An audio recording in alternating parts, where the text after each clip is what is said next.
My name is Don Linky. This is another in the series of interviews for the Brendan T. Byrne Archive Project as part of the Rutgers program on the governor. Today is June 6, 2006. Our guest today is former Senator and Judge Martin Greenberg, who has been a long-time business, legal, and political associate of Governor Byrne. Martin Greenberg, you have had a varied and long career in New Jersey government and the judiciary. You've been both a former judge and a former senator. What's the etiquette of referring to someone who's served in those two prominent positions? First of all, my career is not over. I'm still here, and I'm looking for new challenges. But in response, I'm reminded when I was the chairman of the Judiciary Committee and would meet with the Supreme Court and my committee to discuss proposed legislation that the court might be interested in or rule changes that affected the Senate. I asked the governor how he wanted me to refer to him in the presence of the other members of the court and also my committee, many of whom were attorneys, but not all. And he said the protocol is to refer to an individual with a title that's affixed to the highest elective position he held. So he would be referred to as Governor Hughes and I as Senator Greenberg. It was hard for me to accomplish that with the attorneys who appeared before me. They kept calling me judge, and I understand that. Well, I will take that advice as sort of a direction from a very prominent person in New Jersey. Senator, before we get to sort of your relationship over the years with Brendan Byrne, let's talk a little bit about your upbringing. You were born in 1932 in Brooklyn in the midst of the Depression. Describe a little bit about your childhood and the early days that you remember and sort of the following years when you moved to New Jersey. Sure. I was born at the depths of the Depression.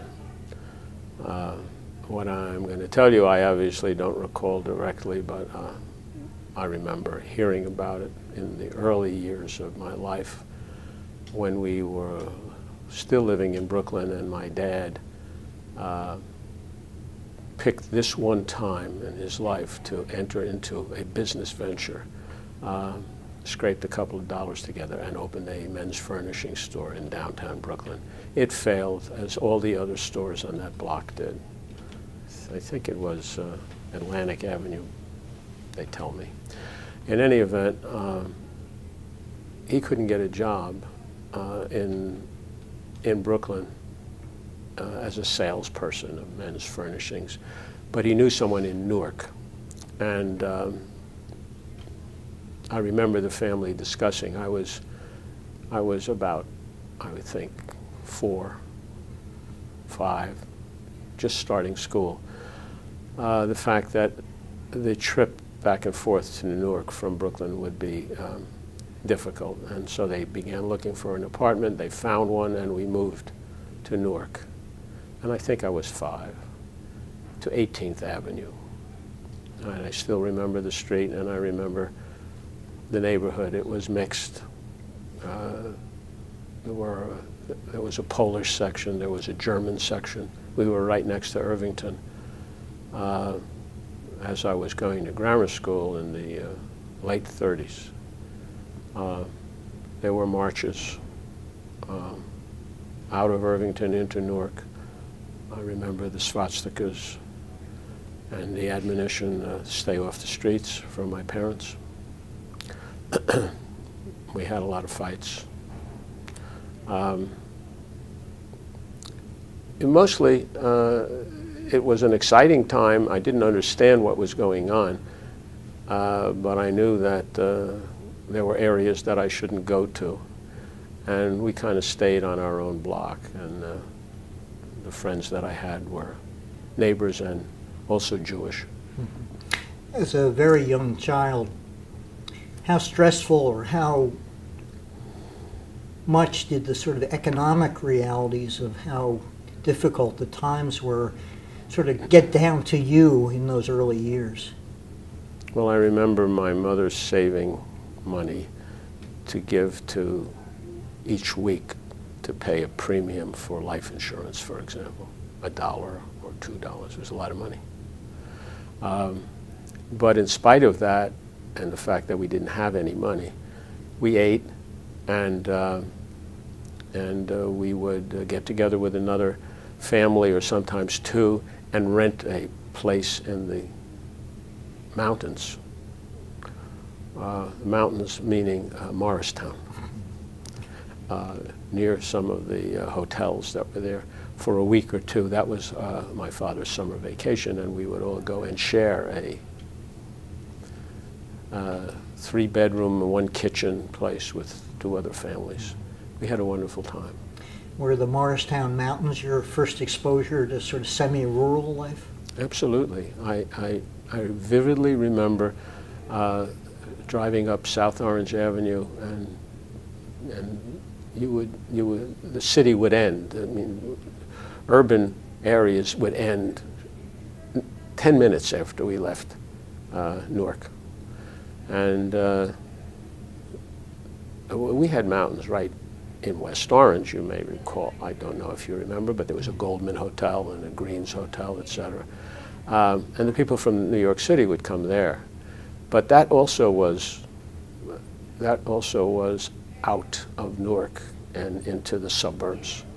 We just went a little further into the Morris County area. So I went to grammar school in Newark and South 17th Street. There was significant anti-Semitism. I was one of 2 Jewish students. Anti-Semitism within the school, or from outside, or both? In the school.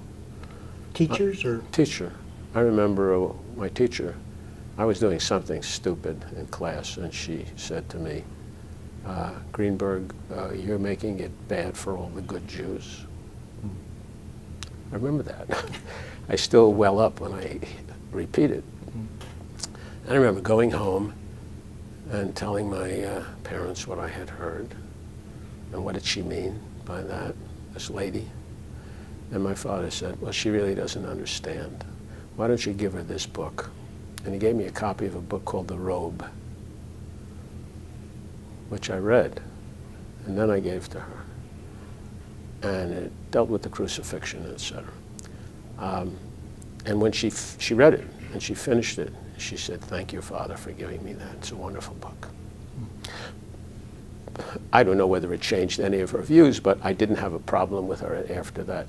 But the kids in class were difficult. Now, apart from the book, how did your parents sort of explain the time and the rise of the Nazis to you as a child?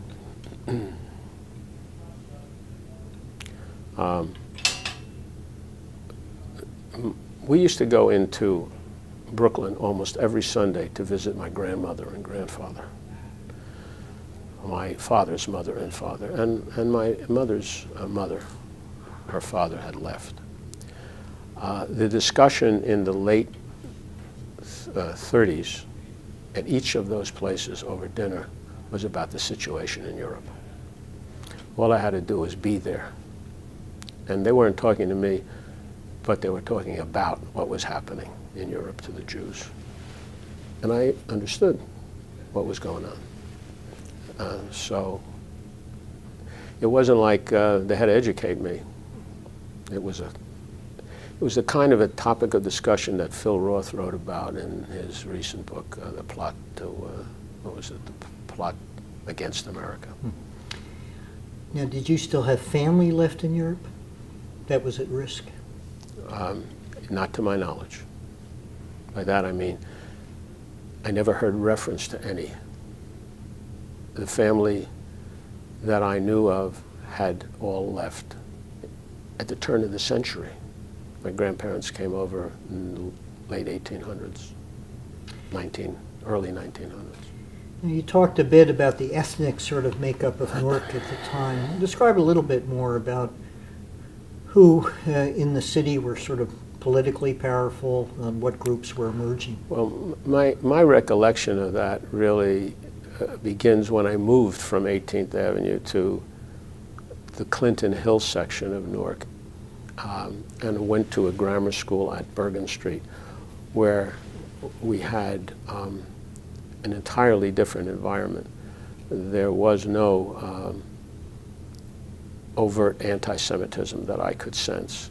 I was right on the edge of the Weequahic section. Walked a couple of blocks to school, no problems. Encountered on the way, which was entirely different than I had over in the 18th Avenue section, where you took your life in your hands if you were Jewish and you went to temple to prepare for your bar mitzvah. It was hard to make it sometimes. But as I experienced the area on the edge of the Weequahic section, I sensed that there were different communities from each other. In other words, if you went down toward Bergen Street, there was a Polish community, there was an Italian community, etc., and they got along. And they got along at school. The kids got along because there weren't just two of this and one of these. It was a pretty good mix, even among the teachers. So it was really a delightful experience compared to what I had been to. And when I graduated grammar school, I wanted to go to Weequahic High School because some of the kids on the block went there, but they didn't live in the Weequahic section. And that's when I learned about politics, in the sense that my father said, well, you know, there's a guy who lives across the street who's counsel to the Board of Education in Newark. His name is Fox. Can't remember his first name. And you're friendly with his sons, aren't you? I said, yeah, we play basketball. And so he said, where is David going? I said, David's going to go to Weequahic. He said, well, why don't you talk to David about seeing whether or not he could be helpful in getting you and a friend of mine, Donald, who also wanted to go to Weequahic, instead of Southside. Now, Southside would have been okay. Southside at that time was all right. But I knew people at Weequahic, and I didn't know why. I didn't know how good it was, but I knew it was supposed to be a good high school. So, lo and behold, between my father and Fox, Mr. Fox, I wound up getting into Weequahic. I didn't know who spoke to whom. I was too young and I didn't understand, but I knew that my father, who had just been elected president of a local union where he was working as a men's furnishing salesman, had an office on Broad Street above a theater called the Newsreel Theater, one of the few places where you could go and see newsreels instead of having to wait. This was before television. Instead of having to wait for news between films on a Saturday afternoon when RKO would show you what happened last week somewhere.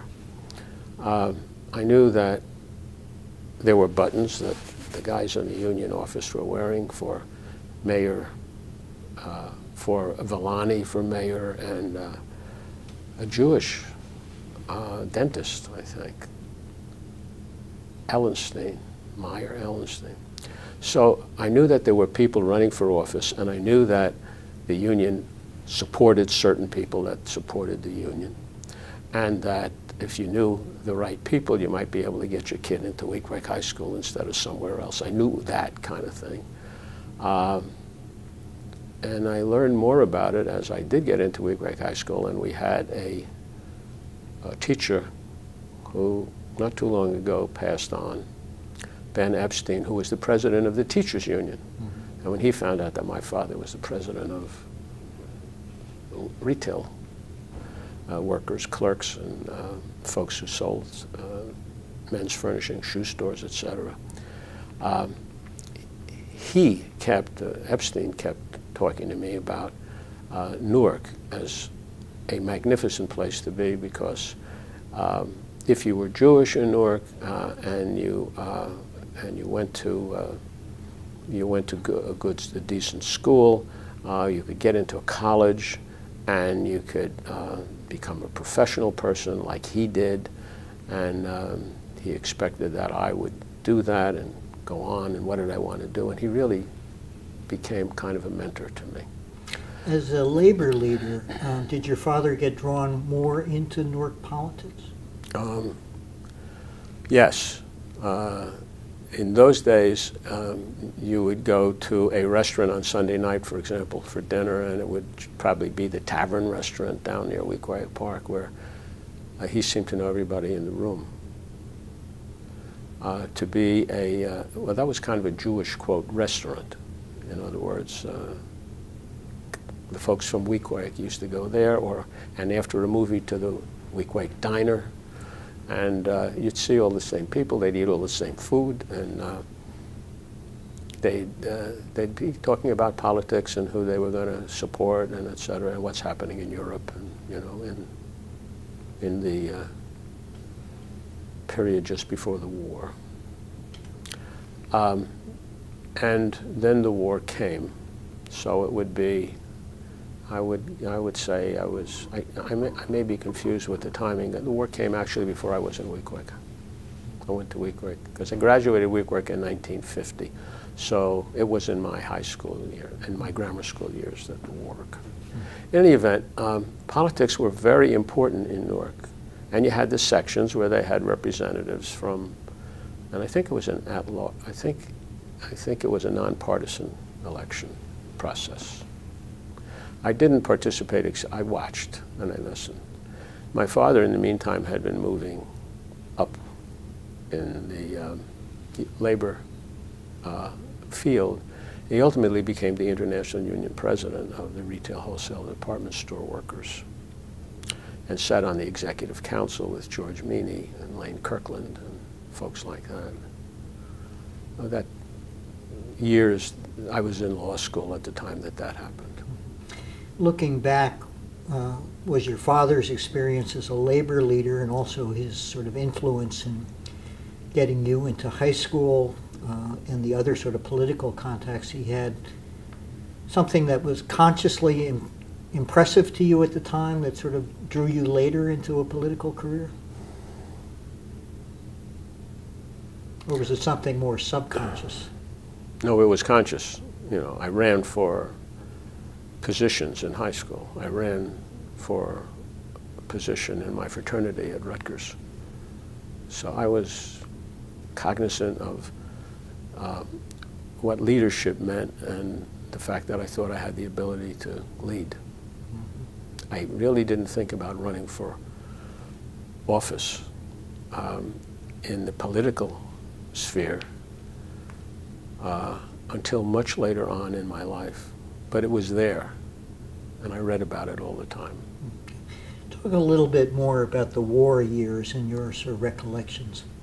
I kept a map on my wall when I lived in Newark on Hedden Terrace in the Clinton Hill section. And I had little pins, and I was marking the movement of the various armies, and I read the papers. I don't remember being vocal about it with my friends. My family talked about it a lot, and every Friday night we would have dinner and discuss it. And I assume in the neighborhood there must have been people who had been drafted or joined the Army and were overseas fighting. Sure. I was impressed when a neighbor came home in his Marine outfit, and we all hung around and listened to his stories. And yeah, there were guys coming, and then every once in a while, coming and going, and every once in a while you would see a star hung up in the window shade. You know, somebody had died. In school, how did your teachers deal with sort of talking and teaching about the war? I have no recollection of that occurring. Okay. We'll talk a little bit about the high school years and the people you remember, the sort of type of courses you were interested in. You can read all about me. I mean, my name isn't used, but Philip Roth was my classmate, and he chronicled our years. I mean, starting with Goodbye Columbus. We sat together in the bus that took us downtown to play baseball, softball, and those were wonderful, wonderful years. But it was a very unique high school. I don't know if, you know, when I talk about it, I don't think that the other schools that I know of and the people who went to those schools had experienced that which we had here. I mean, everybody went to college, with very few exceptions, out of Weequahic. And they lived in this tiny little community called Weequahic. Having moved from Newark in the, I would say, the 40s, into 2- and 3-family homes. Very few people had their own home at that time. And it's a tight community. After school, you play basketball with the guys, and the girls would hang out together at the various ice cream parlors that were around and stuff. And almost everybody was into school. Very few people were goof-offs. People were prepared, they did their homework. And, you know, some were brighter than others, obviously, but for the most part, it was a learning experience that we enjoyed. And at that time, I assume the schools were still segregated in Newark, weren't they? Well, there were very few black people who lived in the Weequahic section, so there were very few black people who went to Weequahic High School, maybe 2 in my class. So segregation as a result of where you lived. You lived in an area and you went to South Side or Weequahic or Central or whatever, depending on where you lived, unless you knew Mr. Fox. And he might help you get into Weequahic if you were a block short of where you had to be at the time. So the segregation in high schools occurred as a result of the geography and where you lived. It was a pure white 90%, 98% Jewish high school. Politically, talk about the sort of ethnic divisions, Italian, Irish, others.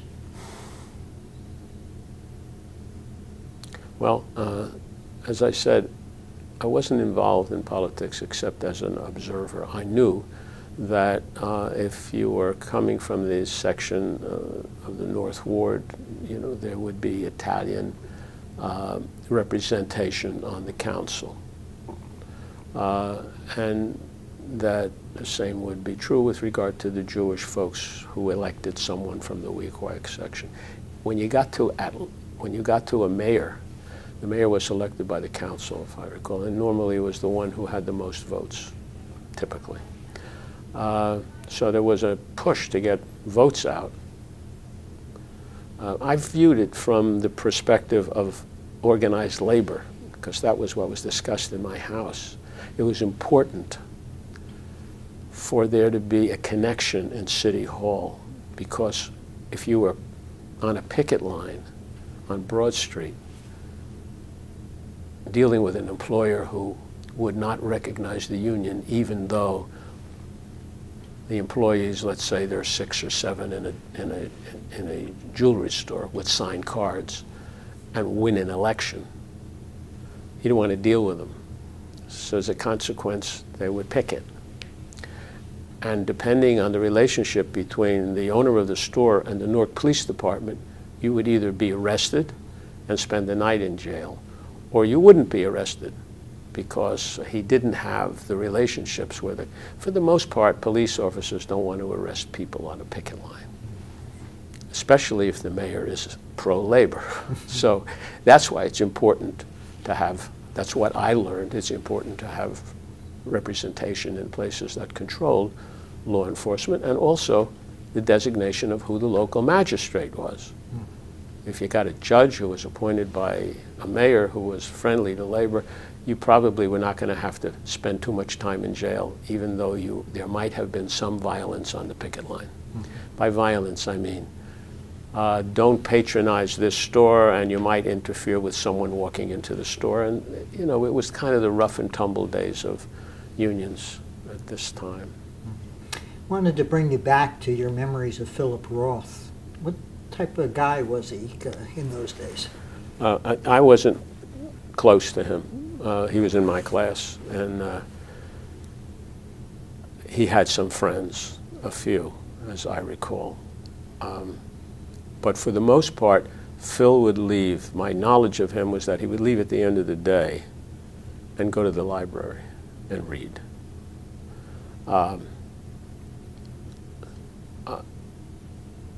I would not have predicted his career. A, because I didn't have that much contact with him, and B, because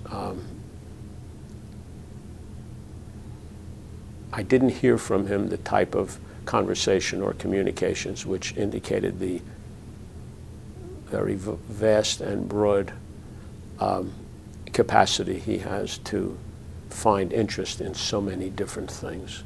And I don't recall ever talking about the war with him or his relationship with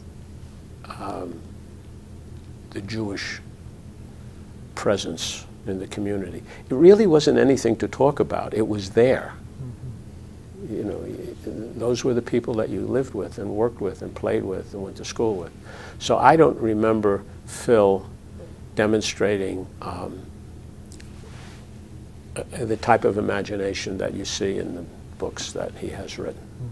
But there's no question he was there's no question he was very bright. And do you recall, was his reputation as a teacher's pet, or? Oh, no. There weren't any such animals in Weequahic High School. Okay. There were no teachers' pets. Everybody wanted to learn for the most part. I hooked up with a guy who didn't want to learn, I remember. And I thought that was cool, especially in Spanish, which I couldn't handle. So I sat in the back of the room with this kid, and I paid no attention to the class, and I failed it. My folks were furious. But my father understood. He said he couldn't handle Spanish either. So in order to graduate, I had to go to summer school in another location, South Side High School. That was the only guy I knew, including me, in addition to myself, that goofed off in a class. So, you know, they didn't even pick on me. They just let me sit there. The teacher just let me sit there and knew that I wasn't going to do this. But I think she knew, it was a woman, I think she knew that I could do this stuff if I really wanted to do it. But I didn't want to do it. I didn't know why I didn't want to do it. I liked this kid that sat in the back of the room. Any other recollections about high school days that you want to sort of give us before we move on? I don't think I better say any of them. I think I better keep my mouth shut about that stuff because, you know, this was 1948, 49. You know, I was 16, 17 years old. You don't want to know about that. Whatever, we'll leave that. Sure. Now you're getting toward graduation from high school. What are your sort of thoughts about what you want to do, and what were your parents' advice? Yeah, I remember being talked to by my father about becoming an attorney. He was impressed with what a lawyer could do in helping people accomplish, you know, laudable goals like organizing folks and getting a decent wage and being able to get living conditions, working conditions that were safe and stuff like that. And he knew that lawyers were, for the most part, the movers and shakers in the legislative area, and as well as to protect their clients who were unions against employers who had more money and more clout and et cetera. So I kept hearing about a particular law firm that they used, and I knew the folks, and I think from a very early time on, I wanted to be an attorney. As a matter of fact, at our 55th reunion last year, in '05, somebody got up and read from our yearbooks what we wanted to be, and there was, I didn't even remember that. What was the extent of the education of your father and your mother? My father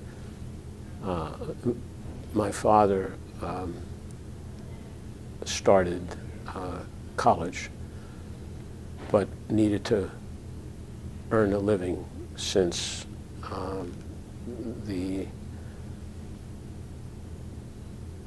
his brothers lost their job and he lost his, and his folks were, my grandfather was a carpenter and had to shape up every day with the union, and my grandmother made sandwiches for the folks who were carpenters. There was no money. and he went to accounting school and lasted one semester or year, and then quit and got a job. Were your parents born in this country? Yes. No. My father was. My mother was very young when she came over. And my mother did not have a college degree. I believe she graduated high school, and she was in the millinery industry. She made hats. Okay. Well, now you're sort of thinking about what you do after high school, and you have this idea, I guess, about being an attorney from a fairly early period in your life. What about sort of the options and the money issues and what you do in terms of trying to fulfill that career? Sure. We didn't have any money to speak of. We were still living in an apartment. We were living in an apartment. And it was a given that I would go to Rutgers because of the tuition and the reasonableness of the tuition in those days. I was pleased that I was able to live on campus in New Brunswick. My dad was still the local union president. He made a living. My mom wasn't working. And they had just purchased a house in West Orange, a very small house in Pleasantdale. And apparently they had enough wherewithal to permit me to live at college on the campus.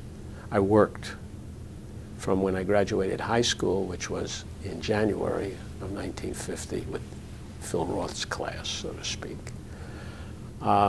And I had 6 months before September semester started, so I went up into the mountains and I was a busboy and a waiter. And I made enough money in that 6-month period to give me first I could buy a car. Mountains of the Catskills at that time? And the mountains of the Catskills. There are no other mountains in the world other than the Catskills or the Adirondacks, both of which I worked in summers to make enough money to not to be a drain on the family.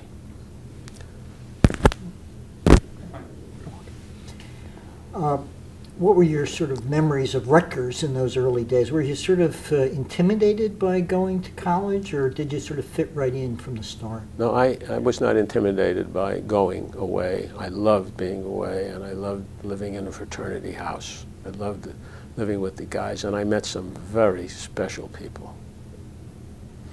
Very special people. Talk about a couple of them. Well, my roommate, just before he left, because he was in the year in front of me, year ahead of me, and he became, I suppose, the best-known advertising executive in America. His name was Jay Chiat, and he headed up Chiat Day, and we were roommates. He didn't have 2 nickels either. He didn't know what Rutgers was. He came over because he had applied for a full scholarship, and they said yes. And he didn't know where it was when he arrived. And he was a year in front of me, as I said, so that he already was a sophomore when I became a freshman. We became very friendly. And that lasted until he died 2 years ago.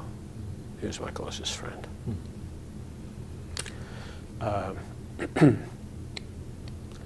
And living away from home with the folks in the fraternity house, which happened to be a Jewish fraternity house. It's not true. There were a few non-Jews, but for the most part, there were guys who were Jewish. But religion was not an issue at Rutgers. You know, we were friendly with a whole bunch of people from different fraternities and non-fraternities. But living away was a lot of fun. It was the first time I had that experience. And working in the mountains as a waiter and a busboy was spectacular. I grew up that first 6 months after high school. I had never been away. I was living with folks who were professional waiters and busboys because it was wintertime and the kids in school were still in school in January and February until June. I made money the first week, and I lost it all in a poker game. And I called home. I said, I'm coming home. Send me some money so I can get out of here. And my father said, no, that's the best thing that ever happened to you. Which hotels did you work? I started at the Concord because one of my family had worked there and knew the maitre d'. I worked there the second year, and the third year I worked that was the Catskills, and the third year I worked in the Adirondacks at a place called Scaroon Manor. And I learned a lot, and that was the best part of my education. Did you have any contact with any of the celebrities who used to sort of perform at the Catskill hotels in those days? I learned all the routines of the comedians. I used to perform them at the fraternity house where I lived. I still remember some of them. Because subsequently I became president of the Golden Nugget in Atlantic City, and I used to talk to these guys that I had seen at the Catskills and go over some of their routines. Anyway, I'm digressing. But which celebrities in particular, and which comedians? Well, Milton Berle. Henny Youngman was my favorite. His one-liners I still remember to this day. You know, it's a guy. Take my wife, please. I asked him, where did you get that from? Because I was running the Golden Nugget in Atlantic City when he was playing there, and we had dinner. I said, where'd you get that from? He said, I walked into the theater with my wife. We were halfway down the aisle. The usher came up to us, and I realized I had to go to the bathroom. And I said to the usher, take my wife, please. And the guy sitting on the aisle broke up laughing. He said, I realized it was funny. What I said was funny. And I saw those people in a different setting when I was working in Atlantic City. But I loved working in the mountains. I learned what it was to work hard and lose money. I never played cards again in the mountains. I worked too hard for that. And I knew what it was like to try to dance with a guest's daughter who viewed me as a busboy or waiter and instructed her not to see me. I didn't know how to handle that. I mean, didn't he know I was going to go to college? You know, I was in college, and I wasn't going to be a professional waiter. And even if I were, what's wrong with that? I saw him subsequently in a case that I had. He was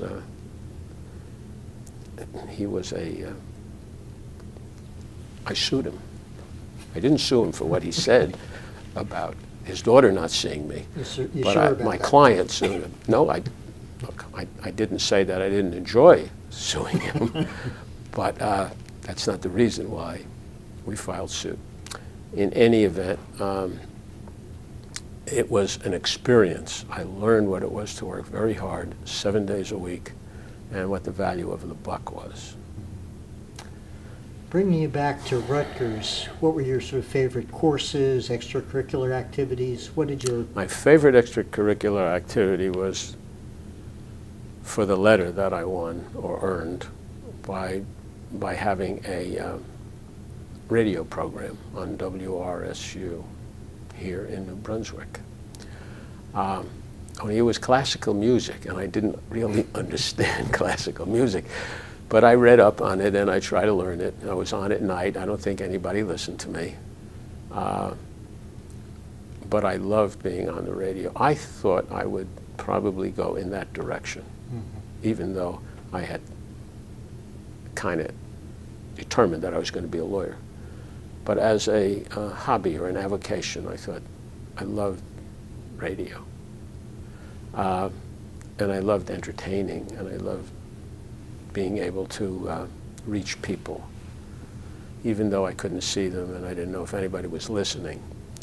That was my favorite extracurricular function here. Political science was my favorite subject. I never thought of running for office when I was, political office. You know, I ran for the presidency of my fraternity and I lost. But I really enjoyed college.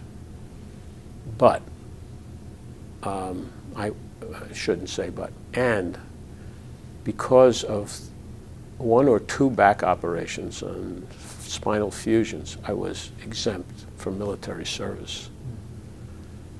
And everybody else was going, and I felt uncomfortable. And so my father, who by this time was, let's see, was still at the local level of his union, was serving on the mediation board with a guy named Mason Gross, who was the provost of this university. And during strikes, when they tried to mediate it and settle it, the mediators sometimes would have nothing to do while the other guys were caucusing. And they talked, and they really became very close friends. And they came from two entirely different worlds. Mason Gross, the intellectual, and my father was a men's furnishing salesman. Anyway, Mason said, your son ought to think about taking advantage of the opportunity to start law school 1 year earlier. He's taken the courses that he should have, including Mason's, which was a philosophy course. And he knew me from that course. He said, there's a program where you can take your last year here and your first year in law school, if it were Newark, Rutgers Law School. And we talked about it, and I said, let's go, let's do it. But if you don't pass, you got to come back to finish. So you're shooting crap in a sense. And I was very scared. I was petrified. I didn't understand what was going on the first month in law school. I didn't know what the word equity meant in the course. I only knew equity from how much do we have in the house that we pay off on the mortgage. So anyway. Before you go on, what was Mason Gross like as a teacher? Just delightful. Delightful. And he was so, I never met anybody like him. He was so far above in presence, just commanding presence, the folks that I knew in my everyday experience, that I was awed by him. When we're off, I will tell you a joke that he told me that I can't tell you on film. He was a regular guy, which I got to know. And subsequently, when I got out of law school and I met Brendan Byrne, we started a life insurance company, and I asked him to be on the board, and he was. And he was a significant board member. In your law school days, again, sort of what were the courses that you found most interesting or the most boring? And how did that sort of shape where you wanted to go after? Labor was a course I found most interesting. I grew up in an environment where labor was the subject for discussion at the dinner table. And I got to know people like George Meany when my father became the international president. What was he like? George Meany? Oh, charming guy, magnificent guy, and a great gin player. How do I know that? Because he would not fly. So when he had to get from Washington to California, he would take a train, and he wanted my father to accompany him, by which point my father was a member of the executive council of the AFL-CIO. And they would play gin for 4 days or whatever it took to get across the country. Did your father do any better than you did at poker in the Catskills? My father was an excellent gin player. That's why George wanted to play with him. He loved the challenge. Max was a great gin player. I was never anywhere near. But he used to tell me stories about George Meany, and whenever I was in Washington, for whatever purpose, I was asked to stop in and say hello. And I loved George Meany and Lane Kirkland, who I got to know as well. My father became, I mean, it was natural. I always knew he was bright, and he spoke wonderfully, and he was able to deal with the guys who worked in the shop and the employers in negotiating a contract. I was very proud of him. You mentioned at the beginning of your first year in law school, you seemed a little bit intimidated by the courses. Yeah. I said, look, let's get this over with. I'm not going to make it. Let me go back to Rutgers, and I'll take that last year and save 6 months. And I was really kidding, but I was somewhat fearful that that was going to happen. I was just floored when I made law review in my first year. Floored. Were you really floored, or was there a point before that where you thought everything sort of came together? Only when I saw the grades in the first semester's final grades. And we had one grade at the end of the semester, and I don't remember seeing tests marked during that process. I never knew what was going to happen, and I participated, and I worked very hard. And I thought I had to work very hard because I didn't understand what the hell was going on. And everybody in my class was 1 year older than I was. But after a while, that didn't matter. It was, we were 21, 20. And I made some very, very good friends there in law school. And I loved it. I loved law school. Any professors you particularly remember? Yeah. I loved Willard Heckel. He wanted me to stay after I graduated and teach. I loved Malcolm Talbot, his, quote, roommate. They shared a house together, I think. And I loved the labor course, which Bloom Rosen taught. Alfred Bloom Rosen, wonderful teacher. I loved my experience at Rutgers Law School. What about your fellow students? I made law students? review. My fellow students. Terrific. I did something I'm really not proud of, but it kind of, I would have expected it knowing where I wound up in the Senate. I would have expected that I would have done this. I ran for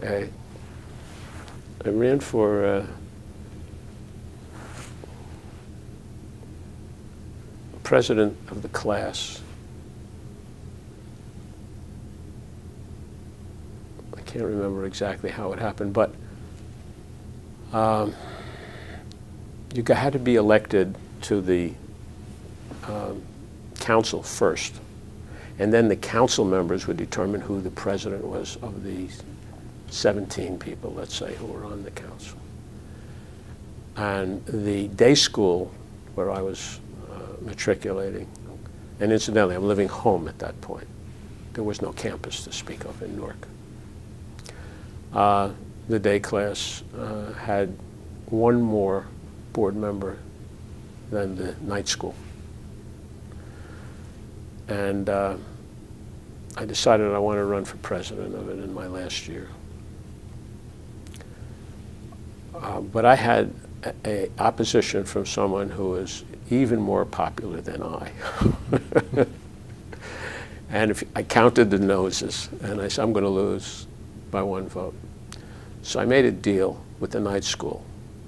If they would throw their votes to me, I would vote for the rest of the ticket, composed of night school. I won by 1 vote, and the rest of the council officers were night school people. I'm not proud of that. Did the opposing camp resent this sort of political sleight of hand? The individual did. Do you want to name that individual? No. Okay. Because I'm expecting to have dinner with him next week. Right.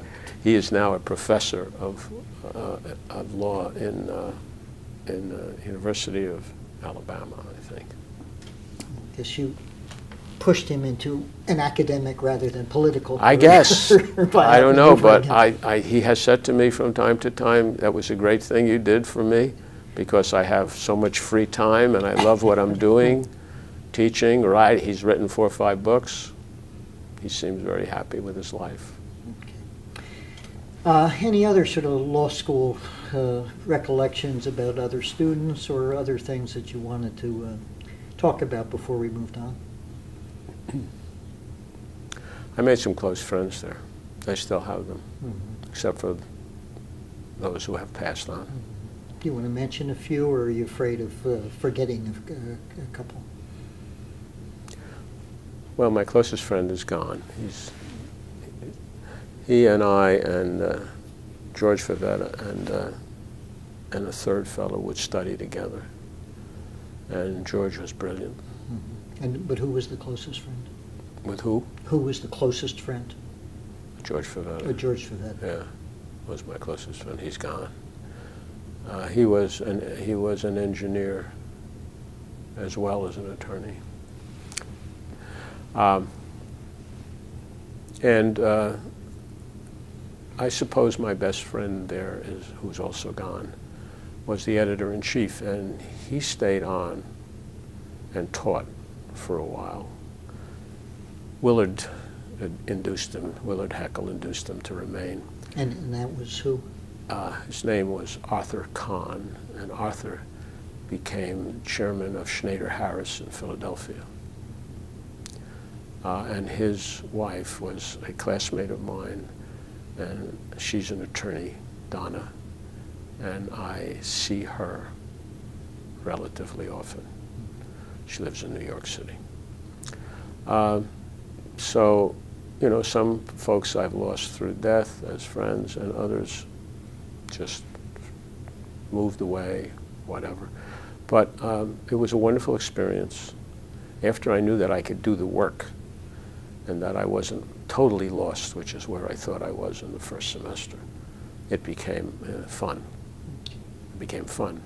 But when Willard suggested that I stay on and work as a adjunct professor, or however, I don't want to do that. I wanted to get going. I wanted to see what I could do, and applying it. Teaching did not interest me. Now, what other options were you considering? As a young lawyer, you could have gone into government, become a prosecutor, or join a law firm, or go into a business sort of legal career. What were your sort of pros and cons? We didn't know anybody in business. I didn't know any. I had no contacts. I thought about.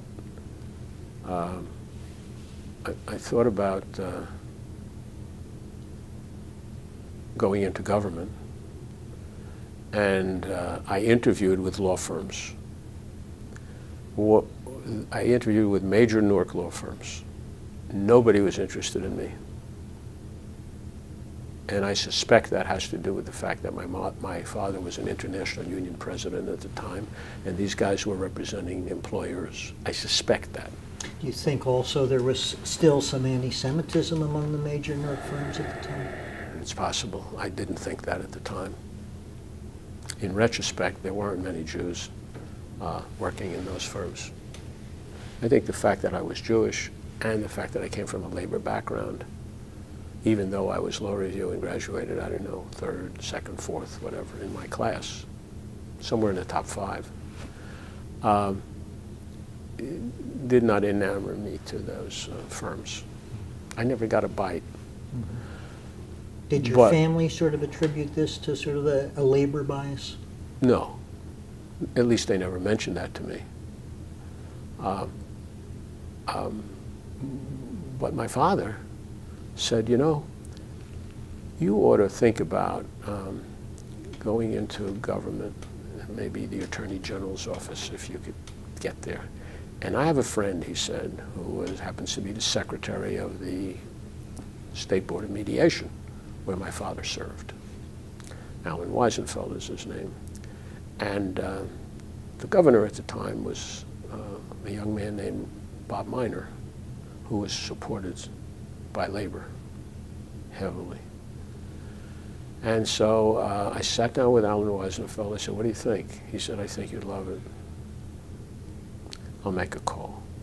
So I got an interview with David Furman, who was the Attorney General at the time. And I was offered a clerkship.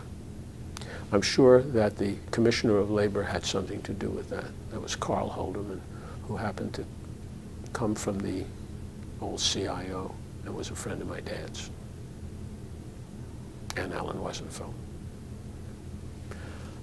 So I went down there, and my life turned around, everything. It was amazing how lucky I was not to get a job in Lum, whatever it was at that time. Amazing. First of all, I met a lot of people that were clerks who went on to become very close friends of mine, like June Strelecki, who became a judge, and a whole lot of folks that were clerking there. I shouldn't say a whole lot, maybe 6, 7 of us. It was not a big office, the AG's office at the time. And I did a clerkship, and I took the bar, and I was sure I failed. I died opening up that letter. I mean, I should have had more confidence in myself. Obviously, after what I described, I did in law school, but I didn't have that confidence. I didn't understand any of the questions. I didn't think I did. And in any event, I passed, and I stayed on, and I became a legal assistant. And for some reason, the governor's office called, and I don't know of anybody who did this. I think it happened because they needed an assistant to Harold Kalofsky, who was counsel to the governor, and maybe Carl Holderman spoke to them. He was the Commissioner of Labor at the time. I don't know. I don't know that. I never knew why they called me. But I thought that they needed somebody. I was a clerk at the time. I still hadn't been sworn in. And they needed somebody, and nobody wanted to go over there. I didn't understand how important it was to be in the governor's office with just Harold Kalofsky, Dave Goldberg, and me. Did that call come directly to you or go to the Attorney General first? Attorney General. And how did he describe the sort of contact and why? They'd like you to come over there, and they want to interview you for a job. I said, what kind of job is that? I'm not even a lawyer yet. What is it? He says, well, a legal assistant to the governor. The governor. So I met David. David was spectacular. And Harold Kalofsky was just the best. And they interviewed me, and they offered me the job. Now, I don't know whether that's because my father was an International Union president at that time, or they were impressed with the fact that I was on law review for 2 years, and president of my fraternity, president of the class. But I could speak, and I think I make a decent impression. And I think that the governor, who also interviewed me,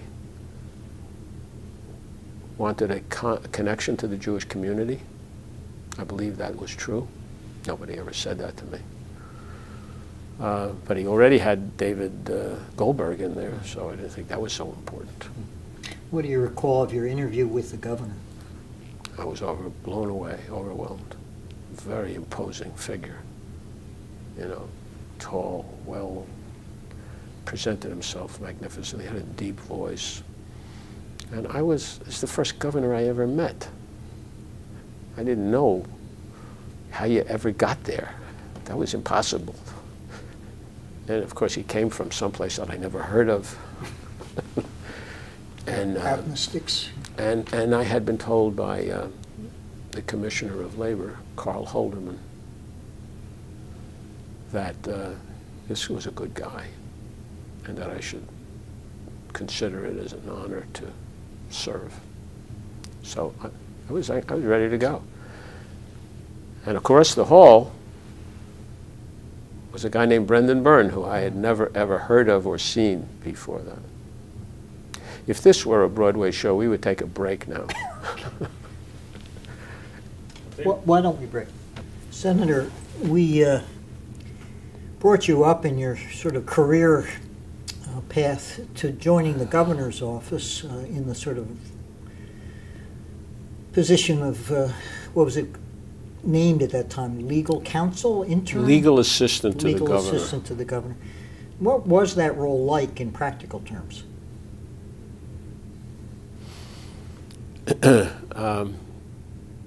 I would get research projects to look at in connection with bills that were pending for the governor's consideration. All of my assignments, incidentally, came through counsel to the governor, who was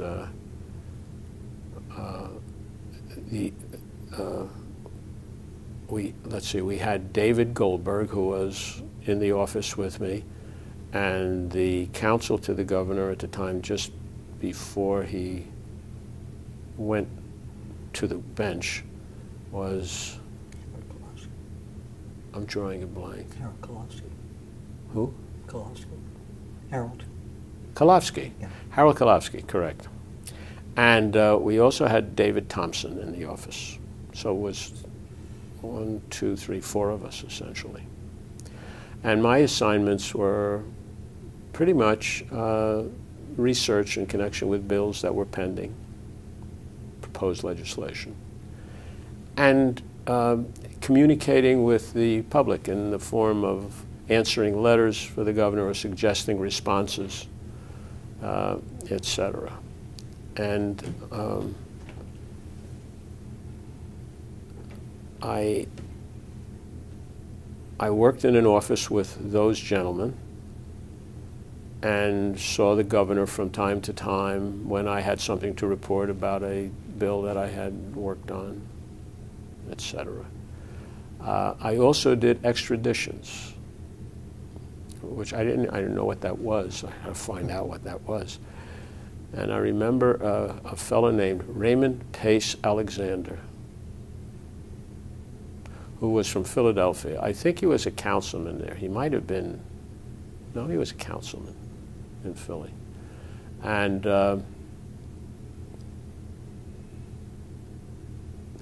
we wanted somebody extradited from Pennsylvania, Philadelphia, actually. And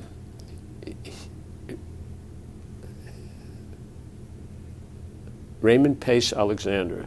He was the first guy I referred to by his full 3 names in my whole life, so that's why it stays with me. Didn't want him to be extradited, wouldn't consent to the extradition because of it was a black and white issue, had to do with some racial problems. It's very vague in my mind. But I remember making a recommendation to the governor. No, it was the other way around. They wanted somebody from us, and I remember making a recommendation not to do it. Did the governor accept your recommendation? Yeah. Did that become a major issue? No, just to me. I was the only one that was interested in that, as was Raymond Pace Alexander, who wanted him. And it was that kind of stuff. I also was asked from time to time to speak to constituencies of the governor, if it were somebody, for example, in the labor world, because they knew my background, my father's background, etc., or some Jewish community, even though there were other Jews in the office that could have done that. They were doing more important things. I mean, Harold Kolofsky was writing veto messages, and although I took a hand at some of those things, it's fascinating. It's a fascinating experience. I was bowled over by what I considered to be the majesty of the governor. Apart from the 3 lawyers in the governor's counsel's office, what were the other sort of units on the governor's staff at that time, and who were the key people? Well, of course I remember Brendan Byrne being over in the, I think the office was called Appointment Secretary at the time. So we would be in 19 57, maybe 58. I think it was 57. And that was the composition, as far as I can recall it, of the complex known as the governor's office. You had an appointment secretary, you had governor's counsel, was across the hall where we were, and then you had the governor's suite with his secretary there. So Brendan Byrne was there. That was the first time I had ever met him or seen him. And as I say, I came from the Attorney General's office, so I knew the folks up there like David Furman and David Satz, etc. And when I met Brendan Byrne, I found out that he had a car given to him by virtue of his position. He didn't own it, but he could use it to drive back and forth from West Orange, where he lived, and I was renting. I had just gotten married in East Orange, and David Satz was living in that area as well. And there was a young Deputy Attorney General named David Landau who lived in our area, and up until that moment I had been commuting by train, which was kind of neat. I got some reading done on the way down and back, and except for the trip from Penn Station back to my apartment, which was always difficult. They weren't air-conditioned buses, and I didn't have a car that I could use at that time. My wife used it. Now we had a car, and we had to fill it. So I was asked to join because the other folks in the council's office didn't need transportation or lived locally. I think Dave Goldberg lived down there somewhere near Trenton. And there was a fellow who came along for the ride, who also was in the governor's complex, and that was the press secretary, John Farley. So it was a very interesting group of people. I guess all lawyers and John Farley. John Farley came from Boston, and he had a million stories. Loved him. I loved John Farley. And he told those stories, and then we would talk about politics and the re-election, because we were in the first term of Bob Miner. Did you take turns as drivers? We did. Except for David Landau. We wouldn't let him drive. And the reason that we didn't want him to drive was because when he would get into a conversation, he would turn around and talk to us. And we would yell at him to look straight ahead. But David had that habit of turning around. How was Brendan Byrne as a driver?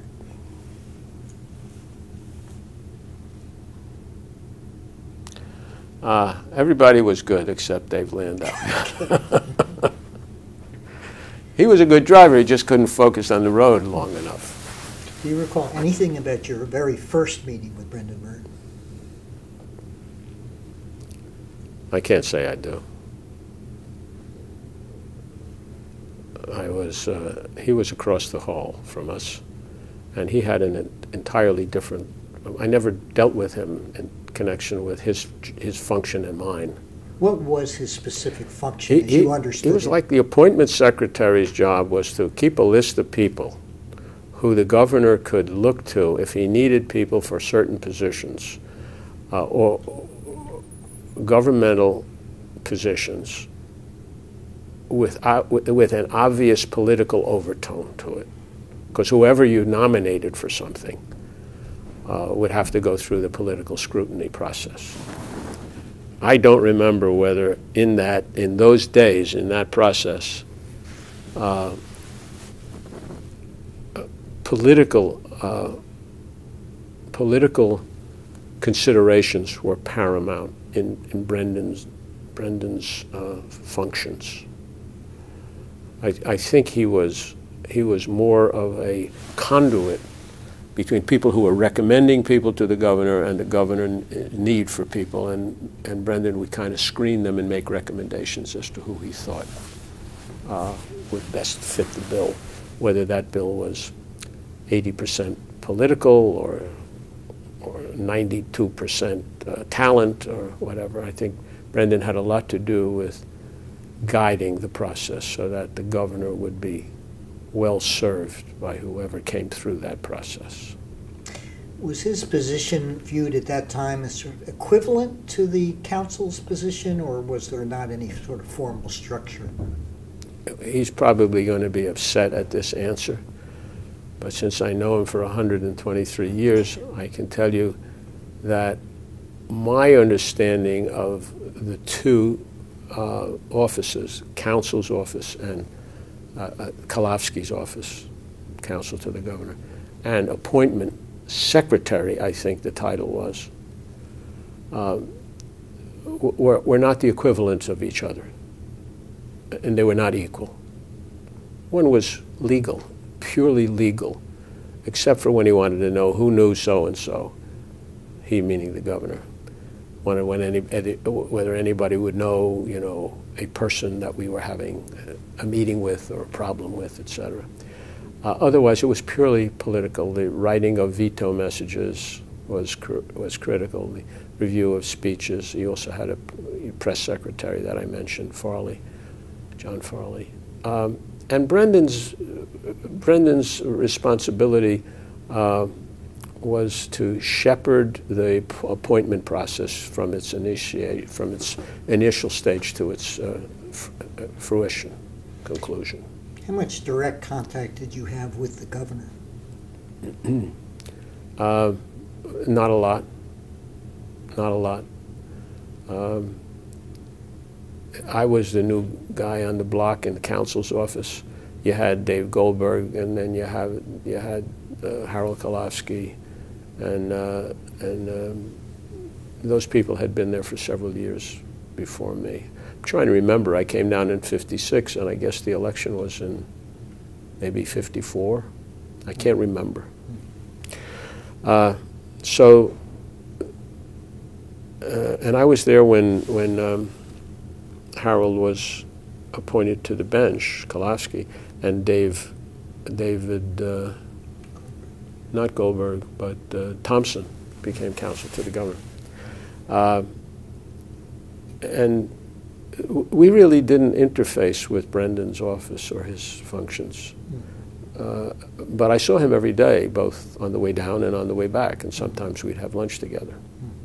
So that would be 1957, let's say. And Brendan was a piece of work. I mean, he was a very impressive young man. In what specific ways? He had a wonderful sense of humor. He was, he shared all my views politically, as I think everybody in that office did. We were liberal Democrats. And we were impressed with Bob Miner, and we wanted to help him. And we liked what Bob Miner did. So we were all on the same page. But Brendan was different. Brendan was very quick with comments that were concise and funny. And I never met anybody like Brendan Byrne. First of all, he was good-looking. He was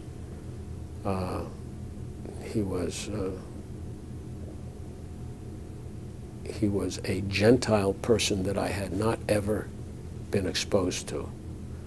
Liberal, caring, bright, good-looking. I mean, he was from a different world. Everybody I knew was Jewish. In the drives back and forth and in your lunches and your other contacts, did you try out any of those Catskill jokes that you had learned and memorized? I held my own.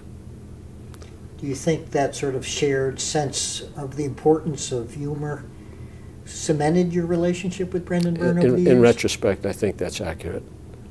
I mean, I don't know why when he was designated as an acting prosecutor, because the county chairman would not have him as prosecutor and wouldn't permit his senators to confirm. And the governor appointed Brendan anyway as an acting, as a deputy attorney general in charge of that office.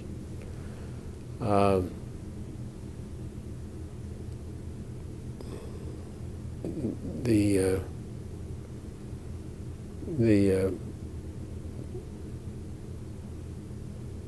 process by which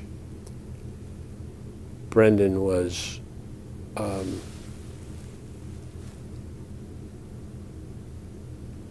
hiring folks to assist him in a hostile environment where the county chairman didn't want him left us all in a position where we were the outside guys coming into Essex County, even though we lived there all our lives and were Democrats.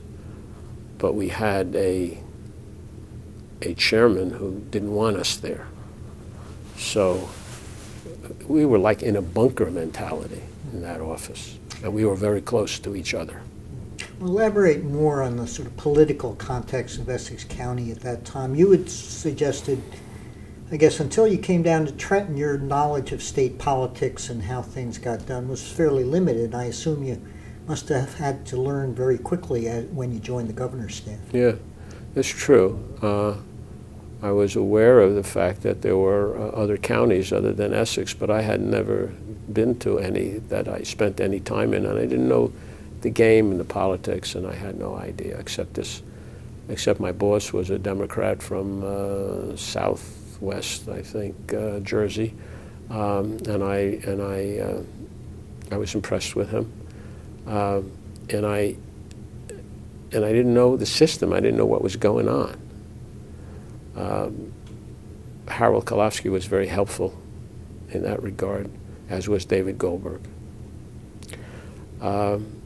And Brendan was a guy from my hometown in West Orange, and we knew a lot of people. I mean, together, he worked as a lifeguard at Goldman's Hotel, and I had heard of Goldman. I didn't know him. I mean, when I went down there as a clerk, I needed approval from my county chairman. I didn't know who he was, and I remember it was not all that easy to get it. That's where Carl Holderman was very helpful. So we were like in a bunker mentality in the prosecutor's office. What question was I answering? I think you were answering the... Or trying to answer. Well, I think you were trying to get to the political context of Essex County at that time, and who were aligned on each side, and why you felt sort of as in a bunker. I knew that the county chairman did not want Brendan Byrne as the prosecutor. Why? And I knew from a very short, less than a year or perhaps a year that I had spent in Trenton, a short period of time that I was there, that the prosecutor's office was a critical office to a county chairman that didn't select the prosecutor, especially if the prosecutor was a young guy who came from a Harvard and Princeton background, and who wore white bucks, which you would clean every day in our office by hand. That this is not the kind of guy that a county chairman would be comfortable with, especially if he's coming in as a deputy attorney general because he's not getting confirmed, because the chairman doesn't want him. Why doesn't he want him? Well, who knows what this kid is going to do? I mean, he's got a grand jury across the street that he can convene any time he wants. And he's got a governor who is his buddy, or at least his mentor. So you don't want a stranger in that office And he viewed Brendan as a stranger. The county chairman at the time was Dennis Carey. It was. He was. And do you think his opposition was sort of equally based on some fear as to the types of cases that Brendan Byrne might bring as a prosecutor, as well as the fact that he was just not his person? In other words, it was not someone he had suggested and supported for appointment to the governor. Well, the latter was obviously true. And what goes with that truth is that, therefore, you have no allegiance to that person. And I believe, and it's my belief, not based on any knowledge that I have beyond my belief, that they viewed Brendan as a person who, if he saw what he considered to be wrongdoing, would not be influenced by the fact that that guy happens to be county chairman or a Democrat, and that's what you are, and that's what the governor is, and you ought to try to work something out so that you don't explode the party in the county, which is a very important county in terms of the state of New Jersey. So they didn't want him. They, meaning, I think, the county chairman and those around him, because this was a kid from Harvard and Princeton. I mean, he worked at Goldman's Hotel. That's as close as he came to politics, I think. His father, as you probably remember, was a councilman in Newark. And, but Brendan was different, and they didn't have a feel of him. So they were nervous, and I don't remember how long we sat, but we didn't get appointed and sworn in for some time. In your personal sort of considerations as to whether to go along with Brendan Byrne, what were you weighing in terms of the pros and cons? It didn't take me a second. First of all, I liked him a lot. We used to drive back and forth, and he was very funny. He was very funny, and there weren't a whole lot of funny people in that car. Just the two of you. I think, Dave Satz I love, Dave Landau I love, but, they don't have Brendan's sense of humor. I think Brendan has a Jewish sense of humor. Now, even though Dave Satz and Dave Landau, we're all Jewish, except for Brendan. I don't want to make too much of that because I'm being a little bit facetious. Brendan was a unique person, and nobody knew what to make of him in Essex County, and they were afraid of him because he had a tremendous amount of freedom. He wasn't brought in by them. So it was exciting, and I didn't have to wait a minute. I mean, when he asked me to come up, absolutely.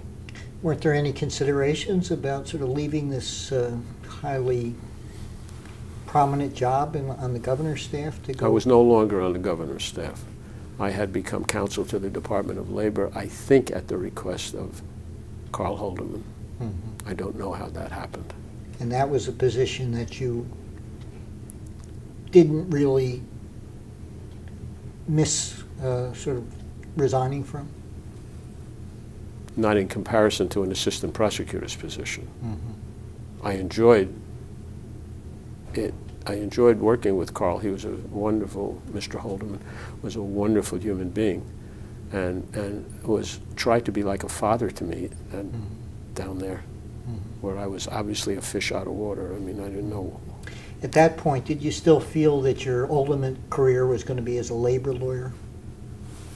Yeah, the thought was floating around in my head, and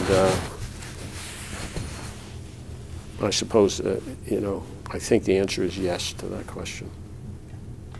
Now, going up to Essex County to join the prosecutor's office, how do you recall the sort of political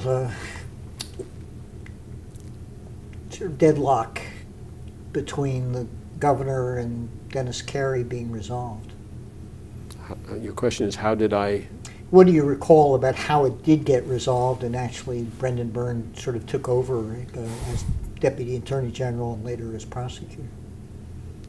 I haven't thought about that subject in some time, and I haven't refreshed my recollection with anyone or anything before coming here today. I don't remember. Okay. I don't recall.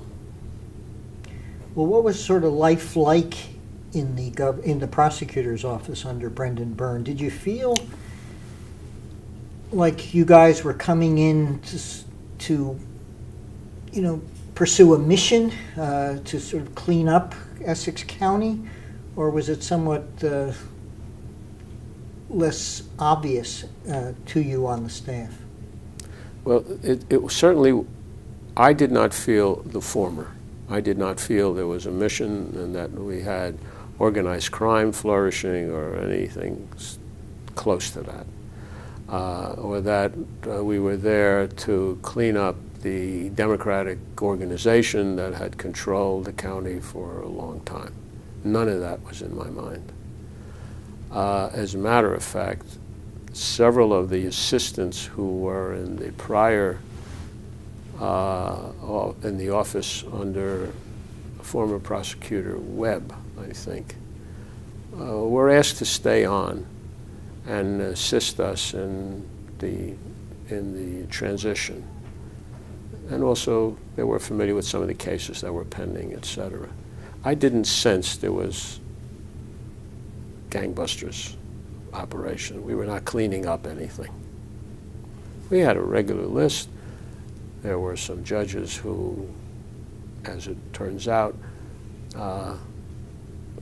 were under review by folks in law enforcement as to their conduct. I learned about that many years later. Nothing occurred during the time I was an assistant prosecutor. That led me to believe that, we were gangbusters. You and a few others on the staff have remained very close professionally and personally to Brendan Byrne over the years. Talk about a few of the other people on the staff. Sure. It's a great group. Wonderful group.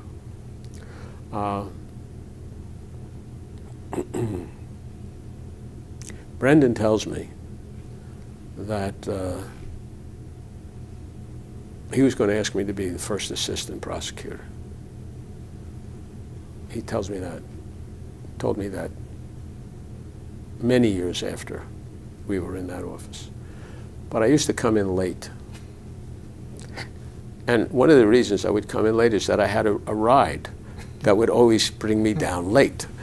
And in those days, you could be an assistant prosecutor and also have a law practice, which I did. And I would come down with my partner in that law firm. And he didn't have to show up in the prosecutor's office at 9 o'clock in the morning, but I did. And I didn't have another car. So it was difficult for me not to go with him, especially when he kept saying, I will be on time. And Brendan loved punctuality. I mean, he wanted to start a meeting at 8:30, 9 o'clock, whatever. And so I was aggravating him, and he liked me, and I liked him, but I wasn't, I was affecting the morale. I'd walk in 5 minutes late. Did they ever tell you this? Only years later. Only years later. And I thought to myself when he told it to me, it probably was a good thing that I didn't become first assistant prosecutor, because I might have made a career out of that somehow, and that's not where I wanted to be. And, I never tried a case before in my life, except for some attorney general's matters, which were not really before a jury and or quasi-criminal regulatory stuff. So I think the way he got me in to that office, by which time he had already had some rapprochement with the county chairman was to tell him that the chairman that he needed me because we had a case that required someone with a certain knowledge and background and experience, of which I had none. So, and I proceeded to lose the case, which was tried in Morris County because of the heightened level of politics involved in the thing. And but I had done that, and I had tried it, and I thought I tried it well. And I figured, well, I'm going back to the Attorney General's office now. And Brendan said, no, you're going to stay here. So I was still the Deputy Attorney General acting as an assistant prosecutor. And then somehow or other that process evolved and I don't remember how it happened, where he was confirmed and we all became assistant prosecutors. I don't remember. Do you know if your appointment... I might remember by the next time I'm here. Okay. Do you know if your appointment was held up by Dennis Carey, or was it easier because your father was politically influential? No, my appointment, as well as the appointment of everybody in the office, was held up because of the lack of rapprochement with Brendan and the county chairman. So that all of us were being held up as, in the capacity of deputy attorney generals, acting as prosecutors, irrespective of our families and where we came from, et cetera. Nobody was getting through. So it was a matter of principle politically for Dennis Carey as opposed to personalities. Yeah, well, he wanted, I'm sure, this is my guess, but I'm sure he wanted Brendan to be his man, and Brendan wasn't his man. Well, I had asked you to sort of talk about the other people on the staff. Oh, yeah. And, what their roles were and sort of what became of them. Many of them have been well, close Joe associates. Lordi became the first assistant. I find out subsequently that that happened because I came late to the meetings, but I don't think so. I think it happened because Joe Lordi was a very, very good assistant prosecutor or deputy attorney general acting as, and he had administrative skills and had worked with other folks in that office like Julie Feinberg, and as a kind of a team to go from county to county where there were problems in the prosecutor's office and straighten them out. You feel there is any political balancing in that, in terms of an Italian as the number 2 person to an Irishman as the number 1 person? I don't think so. I don't think Brendan is capable of even thinking that. But it wouldn't have been something that Dennis Carey would have suggested? Oh, I don't know. But if it had been, I suspect Brendan would have rejected it out of hand and he would not have appointed him. Okay. In addition to Joe Lordi, who were the other key people? John Crane. John Crane was a first assistant at one point in time when I was there, and I don't remember how that happened, but John Crane was, Julie Feinberg, John Crane, and Joe Lordi were kind of a team that worked together with Ralph Fusco when they were kind of floating prosecutors and where there were some hot spots. And Ralph then went on the bench, and those gentlemen came over to Essex, having been asked to come by Brendan, and might have been transferred from another county prosecutor's office. I don't know.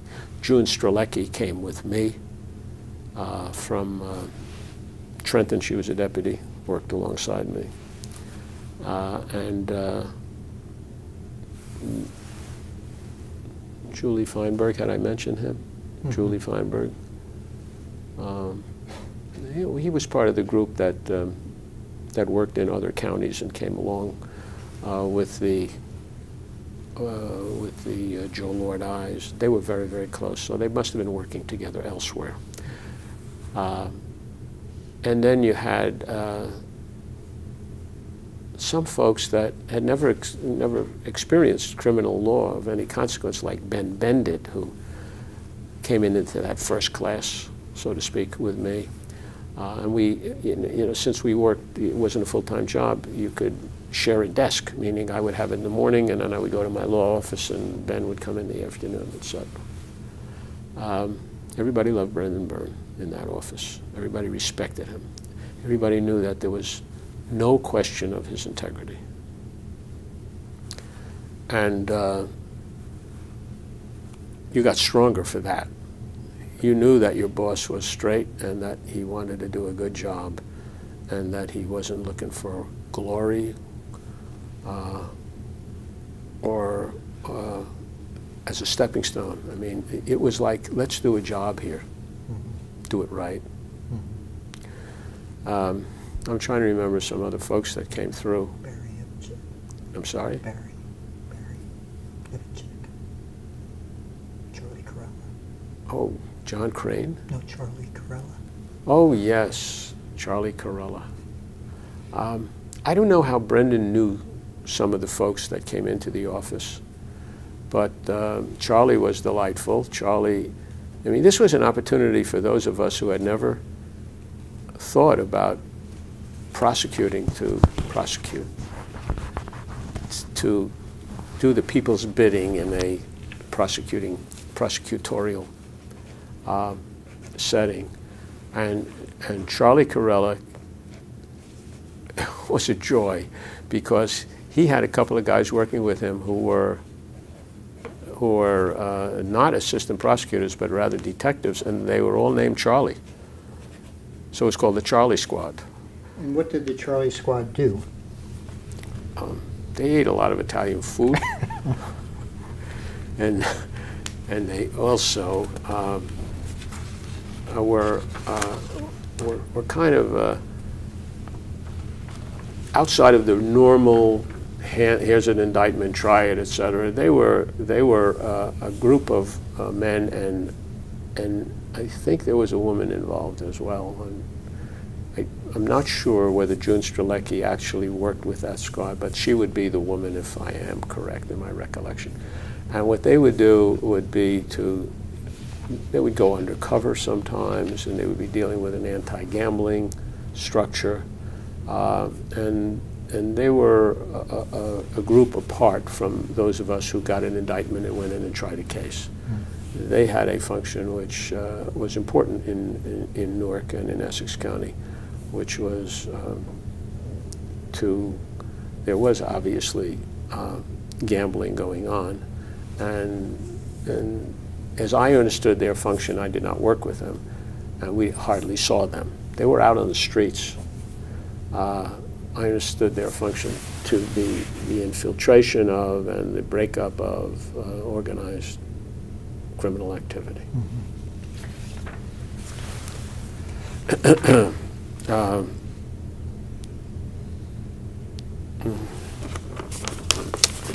Well,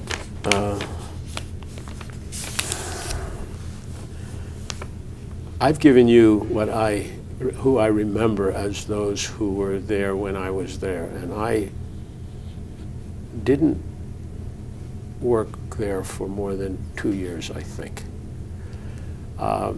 Obviously, a number of people came after me because Brendan was there for, I don't know how many years, but a number of years.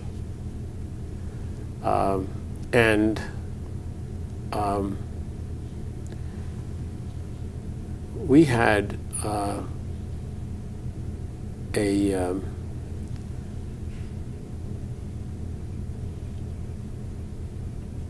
an arm of the office that dealt with organized crime, and we had an appellate section, and then we had the undercover operation. But for the most part,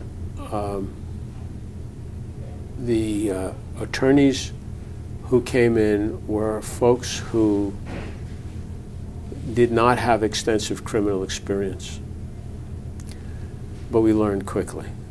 And we had sessions every Friday morning where we would be lectured to by experts in various fields and fill each other in on what's going on in the courthouse. It was a very tight-knit group. And we recognized that whoever the county chairman was going to have one eye over his shoulder at us, because we didn't come through the process. The folks in the office were not politicians in the sense that they came from recommendations of political leaders. It was like pulling teeth to get people through the process.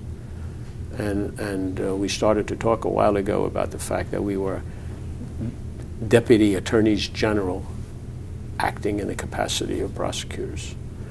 And so we were suspect because they weren't sure, those folks who are in politics, of what our agenda was. As a matter of fact, we had no agenda. I remember being assigned to the grand jury, and that was a exciting time. I mean, I found that that experience was totally free. I was free to do whatever I thought, wherever the case was going to go. No direction, no guidance, no requests, nothing. And everybody in the office had the same reaction to it. It was a wonderful place to be. You could do good work there. And over the period of time that I was there, new people came in, like, for example, Jimmy Zizali, who subsequently became, as you know, a justice of the Supreme Court,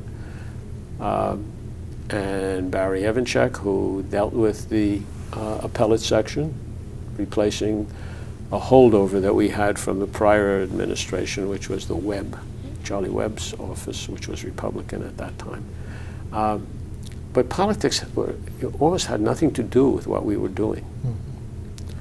I don't think there was anybody in the office, including Brendan Byrne, who viewed this as a stepping stone to something else in politics. None of us talked about running for office or becoming judges.